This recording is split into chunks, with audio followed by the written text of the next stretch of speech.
नमस्कार, सुप्रभात, जय श्री कृष्णा। मैं आपका प्रिय दोस्त महीप सिंह राठौर। मेरे MSR पाठशाला चैनल में आपका स्वागत है, अभिनंदन है। दोस्तों, आज अपन चर्चा करेंगे राज्य सरकार द्वारा जो शिक्षा नीति जारी की गई है उसके बारे में चर्चा करेंगे। जो मेरे कंप्यूटर स्क्रीन पे आपको दिखाई दे रही है, प्रशासनिक सुधार व समन्वय विभाग द्वारा दोस्तों ये नीति जारी की गई है। इसमें विशेष रूप से अगर देखा जाए यहाँ पर देखो दोस्तों, दे रखा है कि राजकीय अधिकारियों कर्मचारियों के स्थानांतरण संबंधी प्रस्तावित स्थानांतरण नीति दिशा निर्देश के संबंध में, अर्थात ये जो नीति है वो मुख्य रूप से आपके यहाँ पर 4/4/2024 को आयोजित बैठक में मुख्य सचिव महोदय द्वारा प्रदत्त निर्देशानुसार राज्य के समस्त, दोस्तों यहाँ पर ध्यान देने योग्य बात है, समस्त राजकीय कर्मचारियों विभागों, यहाँ पर देखो समस्त राजकीय विभागों, उपक्रमों, बोर्ड, निगम व अन्य समस्त स्वयंशासित संस्था व कार्मिकों के लिए स्थानांतरण प्रक्रिया को सरल, पारदर्शी व पूर्वानुमेय एवं यथावत एक रूपता बनाए रखने के लिए ये नीति है विभाग द्वारा तैयार की गई है। दोस्तों, इस नीति में प्रमुख रूप से क्या क्या महत्वपूर्ण चीज़ें हैं उसके बारे में आज अपन चर्चा करेंगे। मुख्य बिंदु जो आपके काम की चीज़ है दोस्तों, उसके बारे में मैं बताने जा रहा हूँ। मुख्य रूप से देखो, ये ऑनलाइन स्थानांतरण नीति है दोस्तों। जैसे यहाँ पर बता रखा है कि ये ऑनलाइन पोर्टल सर्जित किए जाने हैं। इसके संबंध में एक ऑनलाइन पोर्टल सर्जित होगा। समस्त विभाग हैं वो अपनी विभागीय आवश्यकताओं व वांछित तकनीकी, यानी विभागीय आवश्यकताओं के आधार पर वांछित तकनीकी प्रावधानों से अविलंब सूचना प्रौद्योगिकी संचार विभाग को अवगत कराने का श्रम करें, ताकि सभी के लिए ऑनलाइन पोर्टल है उसका सर्जन हो सके। इस नीति में जो शासन सचिव महोदय हैं उनका यहाँ पर सील साइन कर रखे हैं दोस्तों। इसमें मुख्य रूप से क्या बातें हैं दोस्तों, इसमें क्या हैं उसके बारे में अपन चर्चा कराएंगे। तो ये स्थानांतरण संबंधी प्रस्तावित दिशा निर्देश है, ये उसके बारे में उक्त दिशा निर्देश निम्नलिखितों पर लागू होंगे। किस पर लागू होंगे दोस्तों, इसके बारे में देखो, यहाँ पर दो प्रकार के ऑप्शन दे रखे हैं। पहला है ये स्थानांतरण दिशा निर्देश समस्त राजकीय विभागों, कार्मिकों, बोर्डों, निगमों पर लागू होगा, जिसमें राजपत्रित, अराजपत्रित समस्त लेवल के संवर्गों हेतु है दोस्तों। दूसरा इसमें महत्वपूर्ण बिंदु ये दिशा निर्देश केवल प्रशिक्षण काल को सफलतापूर्ण करने वाले राजकीय कार्मिकों पर ही लागू होंगे, अर्थात प्रशिक्षण काल के दौरान किसी भी कार्मिक का स्थानांतरण नहीं किया जाएगा। दोस्तों, ये स्पष्ट रूप से दिशा निर्देश दे दिए गए हैं कि प्रोबेशन काल में जो भी कार्मिक है उनका स्थानांतरण नहीं होगा, उन पर ये नीति लागू ही नहीं होगी, अर्थात उनका स्थानांतरण नहीं होगा। उक्त दिशा निर्देश दूसरा बिंदु है दोस्तों कि निम्नलिखितों पर लागू नहीं होंगे। जैसे राज्यपाल सचिवालय उनके कार्मिक हैं, विधानसभा सचिवालय के कार्मिकों पे और राज्य निर्वाचन आयोग, इन तीनों पर भी ये स्थानांतरण प्रक्रिया है वो लागू नहीं होगी। तो ये अब स्थानांतरण प्रक्रिया इन 1 और 2 बिंदुओं को छोड़कर अन्य सभी कार्मिकों पर लागू होगी। वो किस किस पर लागू होगी वो अब स्थानांतरण प्रक्रिया नीचे दे रखी है दोस्तों, उसमें अपन समझते हैं 1 बाय 1। तो यहाँ पर अगर देखा जाए स्थानांतरण प्रक्रिया के बिंदु हैं 1, 2, 3 बिंदु, ये 14 बिंदु हैं दोस्तों। इसमें प्रमुख बिंदुओं पर अपन चर्चा करेंगे। तो यहाँ पर अगर देखा जाए तो यहाँ महत्वपूर्ण निर्देश दे रखे हैं दोस्तों कि विभाग अपने विभागीय अधिकारियों कार्मिकों की स्थानांतरण नीति का लाभार्थियों के मुख्य प्रतिनिधियों से चर्चा उपरांत, यानी मुख्य रूप से चर्चा करनी होगी दोस्तों। जो भी लाभार्थी हैं, यानी जैसे अगर शिक्षकों के लिए नीति बनती है शिक्षा विभाग में, तो शिक्षकों से के प्रतिनिधियों से चर्चा के उपरांत स्वयं के स्तर पर उक्त दिशा निर्देशों को सम्मिलित करते हुए, यानी जो ये दिशा निर्देश दिए गए हैं इस नीति में, उनको सम्मिलित करते हुए, निर्देशों को सम्मिलित करते हुए सर्जन करना होगा, अपनी नीति सर्जन करनी होगी हर विभाग को। कहने का अर्थ है दोस्तों, जैसे शिक्षा विभाग अगर नीति बनाता है तो ये जो दिशा निर्देश जारी हुए हैं आज, उनको सम्मिलित करते हुए और अपने लाभार्थियों के प्रतिनिधियों यानी शिक्षकों के प्रतिनिधियों को सम्मिलित करते हुए चर्चा करके एक नई नीति का सर्जन करेंगे। उसी प्रकार पुलिस विभाग है वो अपने विभाग के लाभार्थियों प्रतिनिधियों को शामिल करते हुए और इन निर्देशों को शामिल करते हुए एक स्थानांतरण नीति का सर्जन करेंगे। इस प्रकार सभी विभाग है वो स्थानांतरण नीति अपनी अपनी अलग अलग और सर्जित करेंगे, परंतु इन दिशा निर्देशों के अनुरूप ही करेंगे दोस्तों। ये दिशा निर्देश आज जो जारी हुए उसके तहत। तो इसमें जैसे आगे दे रखा है कि विभाग द्वारा सर्जित स्थानांतरण नीति सक्षम स्तर से अनुमोदन उपरांत प्रशासनिक सुधार विभाग को सहमति हेतु भिजवाई जाएगी और प्रशासनिक सुधार विभागों से मुख्यमंत्री महोदय के द्वारा अनुमोदन कराया जाना आवश्यक है।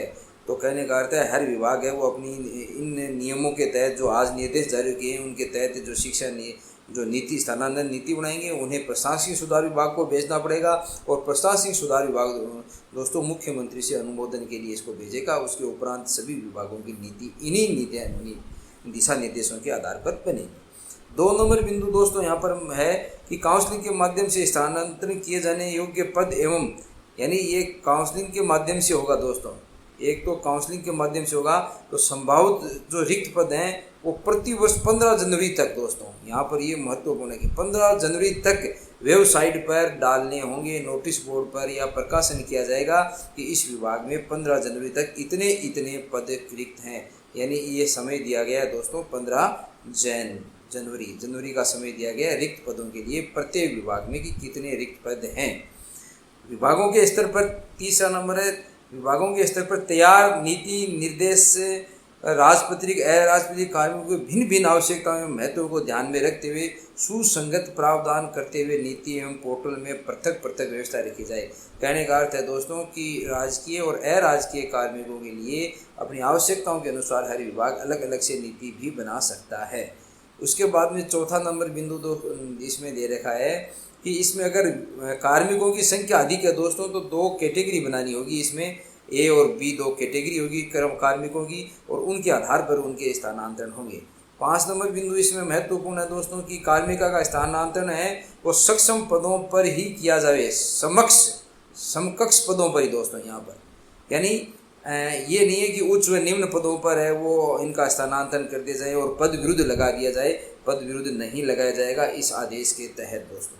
उसके बाद में 6ठा नंबर बिंदु है दोस्तों, विभाग में कार्यरत अधिकारी कार्मिकों को सेवा काल में कम से कम 2 वर्ष के लिए ग्रामीण, ये महत्वपूर्ण है दोस्तों, 2 वर्ष के लिए ग्रामीण क्षेत्र में स्थित कार्यालयों में विभागीय समकक्ष पदों पर आवश्यक रूप से पद स्थापित रखा जाए। जिन विभागों में ग्रामीण क्षेत्र में कार्यालय पद नहीं है उन पर यह प्रावधान नहीं लागू होगा।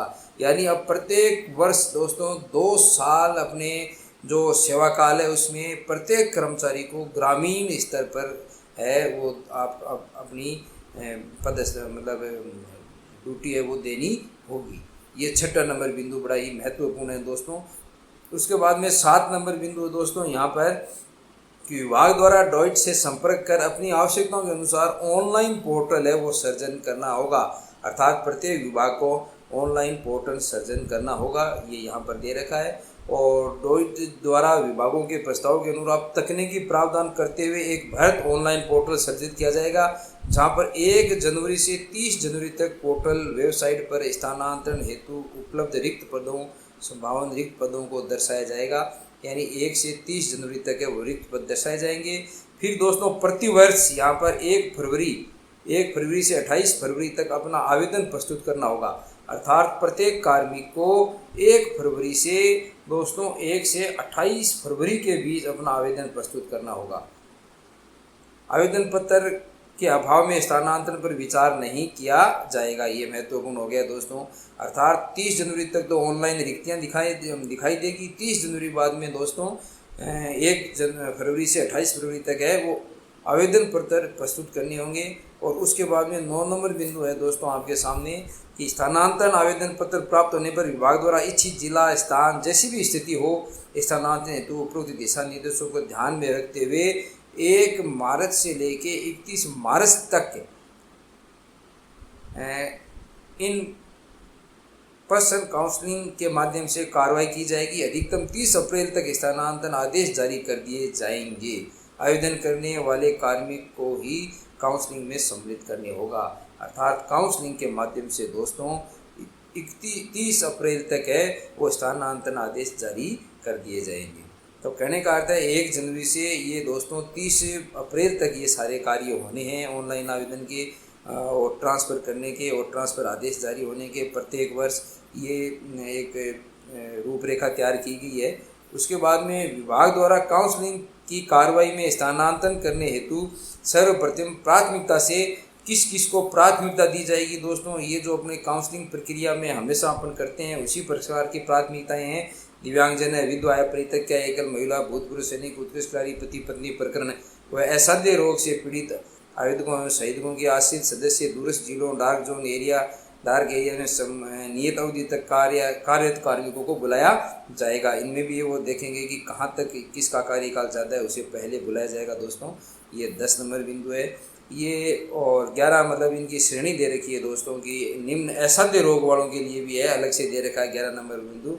और असाध्य रोग में कौन कौन से ये रोग हैं, ये दुर्बल बीमारियां हैं, इनकी लिस्ट है यहाँ पर दे रखी है कि भाई दुर्बल बीमारियां जैसे कैंसर, गुर्दा प्रत्यारोपण, हृदय शल्य चिकित्सा, open heart surgery, bypass surgery, किसी गुर्दा या हृदय दान आदि काफ़ी ये सभी जटिल बीमारियां हैं दोस्तों। अंधापन है, मूक बधिर है, इनके लिए ये प्रावधान कर रखा है। और 12 नंबर पॉइंट है दोस्तों, स्थानांतरण करने वाले प्राधिकारी को इस तथ्य का भी ध्यान रखना आवश्यक है कि किसी स्थानांतरण में कोई कार्यालय कार्मिक रहित ना हो जाए। ऐसे नहीं हो कि एक ही कार्मिक और उसका स्थानांतरण कर दिया जाए, ये भी पॉसिबल नहीं है। विभाग द्वारा काउंसलिंग से संबंधित दस्तावेज रिकॉर्ड को सुरक्षित रखा जाएगा। दूरस्थ जिलों जो दोस्तों 14 नंबर है, डार्क जोन और एरिया में कार्यरत कार्मिकों को गुणावगुण पर समीक्षा के आधार पर एक निश्चित सेवा अवधि उपरांत इच्छित स्थान पर स्थानांतरण हेतु प्राथमिकता दी जाए। इसके लिए भी एक मतलब इच्छित समय है वो कौन सा होगा, ये प्रत्येक विभाग है वो निर्धारित करेंगे। और तो ये दोस्तों रही प्रक्रिया। 14 नंबर बिंदु हैं, 14 तक पॉइंट हैं वो उनके लिए जो काउंसलिंग के माध्यम से स्थानांतरण नीति होगी दोस्तों। 3 प्रकार की स्थानांतरण नीति इन्होंने दी है। एक तो स्वयं के काउंसलिंग के आधार पर करेगा, हर साल विभाग है वो अपने आप। दूसरा स्वयं के आवेदन के आधार पर करेगा। और तीसरा प्रशासनिक कारण से स्थानांतरण करेगा। ये सभी मैं विस्तार से समझाऊंगा। आप अब तक मेरे साथ वीडियो में बने रहें दोस्तों। और अगर आप मेरे चैनल पे नए हो तो सब्सक्राइब जरूर करें ताकि दोस्तों ऐसी महत्वपूर्ण जानकारी आप तक तुरंत पहुंचे। अब दूसरा 2 नंबर बिंदु है दोस्तों, महत्वपूर्ण है, वो है स्वयं के आवेदन के आधार पर भी स्थानांतरण किया जाएगा।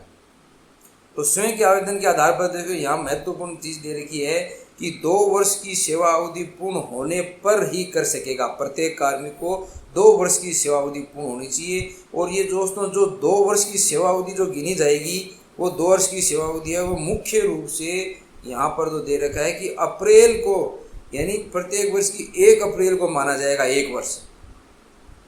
और उसी प्रकार दूसरे वर्ष की 2 अप्रैल को दूसरा वर्ष माना जाएगा।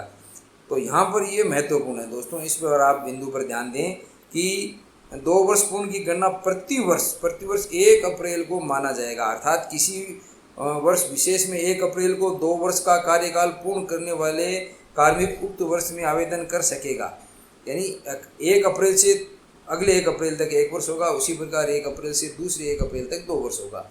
और इनमें भी स्थानांतरण हेतु आवेदन कर सकेंगे। इसमें भी दिव्यांगजन है, विधवा, परित्यक्ता है, इनमें भी दोस्तों वो श्रेणी है जो मैंने अभी आप पर चर्चा की थी, वो सारी की सारी लागू होती हैं। और तीसरा इसमें दोस्तों स्थानांतरण की वजह 3 प्रकार के जो स्थानांतरण दे रखे हैं उसमें प्रशासनिक आधार पर स्थानांतरण।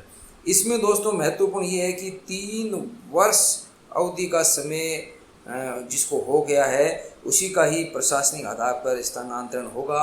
परंतु 3 वर्ष की अवधि अगर पूर्ण नहीं हुई है तो ये 3 परिस्थितियाँ दे रखी है। इन परिस्थितियों के आधार पर इनका स्थानांतरण किया जा सकता है। या तो गंभीर शिकायतें हो, या जांच हो और जांच में सही पाया गया हो, या कोई अनुशासनिक कार्रवाई की गई हो विरुद्ध में, या कर्मचारी की पदोन्नति हो गई हो और उसको अन्य जगह पदस्थापित होना है। तो इन 3 कारणों से मतलब प्रशासनिक सुधार विभाग में अगर 3 वर्ष नहीं हुए तो भी प्रशासनिक कारणों से स्थानांतरण संभव है।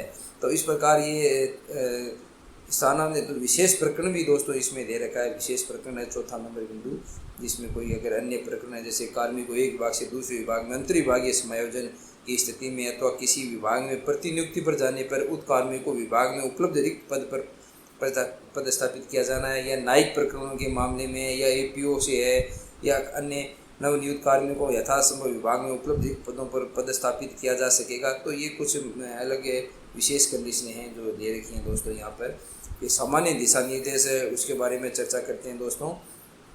ये सामान्य दिशा निर्देश वही हैं जो मैंने अभी आपको बताएं कि कार्मिक के स्थानांतरण के लिए यहाँ पर काउंसलिंग, देखो ये तीनों देख रही है, काउंसलिंग, स्वयं के आवेदन या प्रशासनिक कारण से 1 फरवरी से 30 अप्रैल की अवधि में दिशा निर्देशों के बिंदु संख्या 3 स्थानांतरण प्रक्रिया के बिंदु संख्या 8-9 में वर्णित तिथियों समय सीमा के अनुरूप किया जा सकेगा। यानी 3 प्रक्रिया दोस्तों, काउंसलिंग द्वारा, स्वयं के आवेदन द्वारा और प्रशासनिक कारण से इसी समय अवधि के मध्य ही होगा। किसी कार्मिक के सेवा, यहाँ पर देखो सेवानिवृत्ति के दोस्तों 1 वर्ष से या इससे कम की अवधि है तो उसका स्थानांतरण नहीं किया जाएगा, वो अगर वो चाहेगा तभी स्थानांतरण होगा। दूसरा इसमें दे रखा है दोस्तों, कार्मिक का किसी स्थान से स्थानांतरण होने के बाद उसी स्थान पर 2 वर्ष पूर्व पुनः स्थानांतरित या पदस्थापित नहीं किया जाएगा। यानी कम से कम उसे उस स्थानांतरण वाले पद पर जहाँ स्थानांतरण हुआ है 2 वर्ष रहना होगा। यह निश्चित किया जाएगा कि किसी विभाग में एक कार्मिक एक ही कार्यालय अनुभाग में लगातार 5 वर्ष से अधिक पदस्थापित नहीं रहे। 5 वर्ष पश्चात स्थान बदलने की अनिवार्यता का प्रावधान नहीं है, परंतु कार्यालय अथवा अनुभाग में 5 वर्ष के निरंतर ठहराव के पश्चात आवश्यक रूप से कार्मिक का स्थानांतरण कर दिया जावे। कार्मिक के स्वयं के आवेदन पर स्थानांतरण स्थान परिवर्तन किया जा सकता है। यानी 5 वर्ष के बाद में दोस्तों काउंसलिंग द्वारा स्वयं इनका स्थानांतरण विभाग कर देगा। ये यहाँ नीतियों में यहाँ समझा रखा है, दे रखा है। तो इस प्रकार की नीतियाँ जारी की गई है दोस्तों। और कार्मिक का स्थानांतरण समान पद पर ही किया जाए, किसी अन्य पद विरुद्ध स्थानांतरण नहीं किया जाए। ये भी महत्वपूर्ण है दोस्तों। पद विरुद्ध लगे रहते हैं बहुत सारे कार्मिक। कार्य व्यवस्था को आधार बनाकर कार्मिक का स्थानांतरण नहीं किया जाए। 5 नंबर बिंदु बड़ा महत्वपूर्ण। यदि स्थानांतरण करना आवश्यक हो तो प्रशासनिक सुधार विभाग से की पूर्व अनुमति से ही स्थानांतरण करें।